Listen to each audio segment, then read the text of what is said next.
Hindi mo ninyo sa akin, nga natin na gawin ninyo habang pag-isip ng lahat. Lumakad ang magkakaibigan patungong lawa ng hindi pa Lumakad ang magkakaibigan patungong lawa nang hindi pa nagtitilabuhan ang mga manok sa madaling araw. Kasama ni Maria Clara si Sina, ang pinsan niyang masayangin, si Victoria, ang laging walang ibig, si Idali na may kagandahan, at si Nene na maganda at kalaisip. Ang mga biruan ng mga dalagay na tigil, narinig nilang dumarating ang langkay ng mga lalaki nang maglalakad sa himig ng isang tugtugin, nag-abot ng 2 bangka.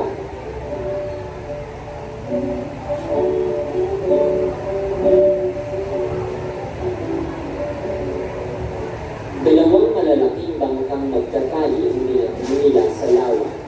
Ang mga bangka ay nagagayakan. Ang bangkero ay isang binatang may mabigat na ilyo, matiputong pangangatawan, maitim, mahabang buko, at kagamit niyang pamilya-hino ay maaahalina ang mga higit na laman sa kanyang mga bibig. Pagkaagahan ay tumuloy sila sa baklad ni Kapitan Tiago. Ipinahanda ni Pia Isabel ang pinigang para sa mahuhuling isda kay Andeng. Upang huwag silang mainip ay nakilingang umawi si Maria Clara. Kinuha niya ang alpa at pinaliwan sa siling aw.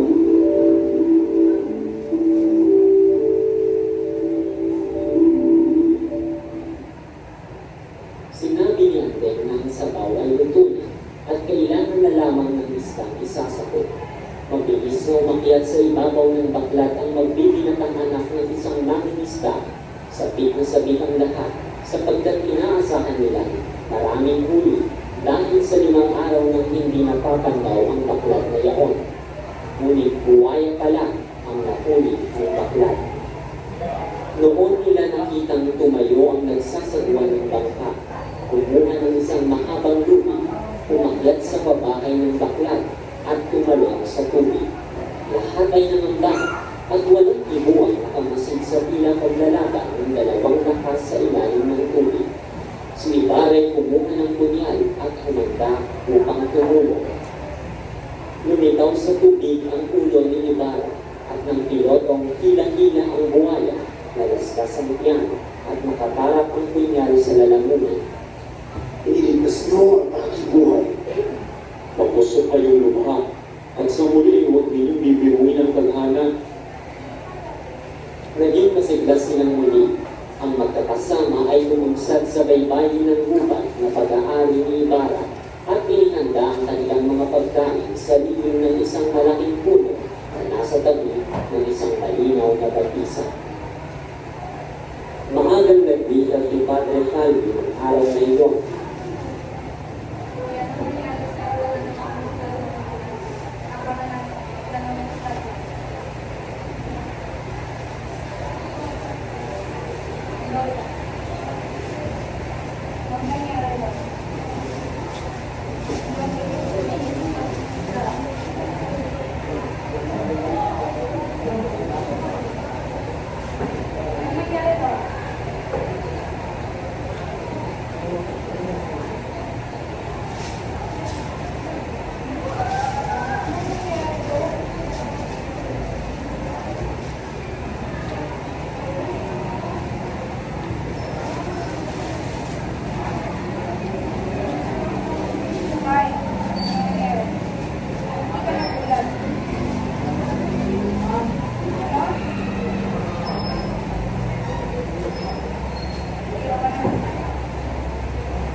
Bernardo, sino ang itutulo na tumalon at inahin niya yung leeg ng buhaya at ang kamay ng buhaya.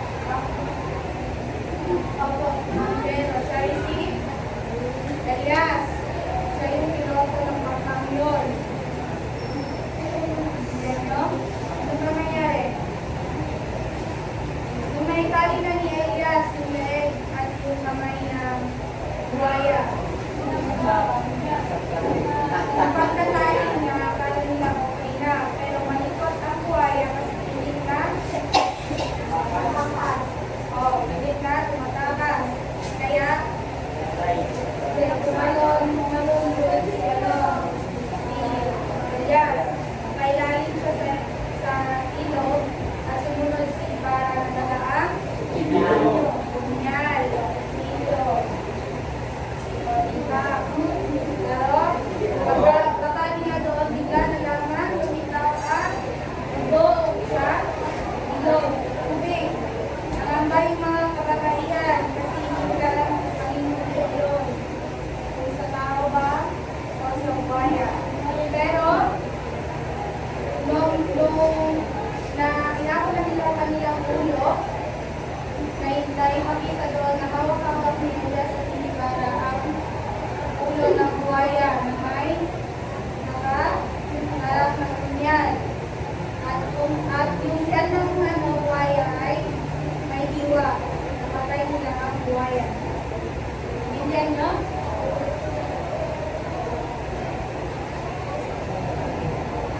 Mga ulit ang nangyari dyan.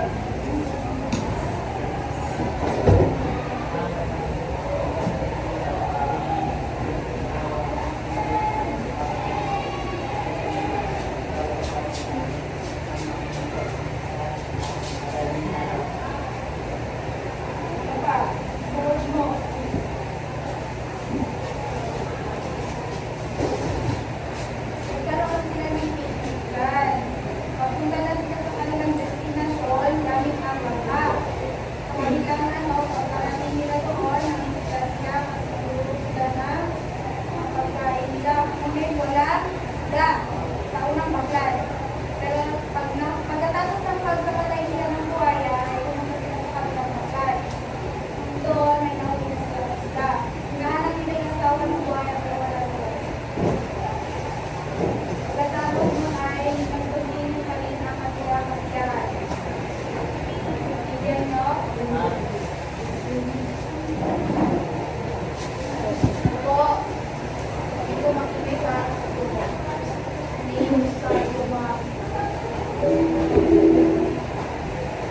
At nakatarap ang pingal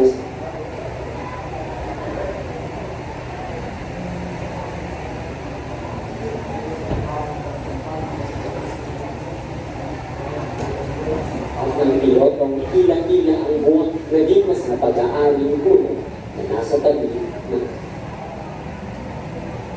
mahagang naglipat si Padre Jaime ng araw na iyon. Pinagsulat ang kanyang binasa at matapos sa pagbabasay na naglay at nawala ng ganang kumain. Ipinakanta ang kanyang sasakyan. Sumakay nito at nagtungo sa gubat. Nakarinig siya ng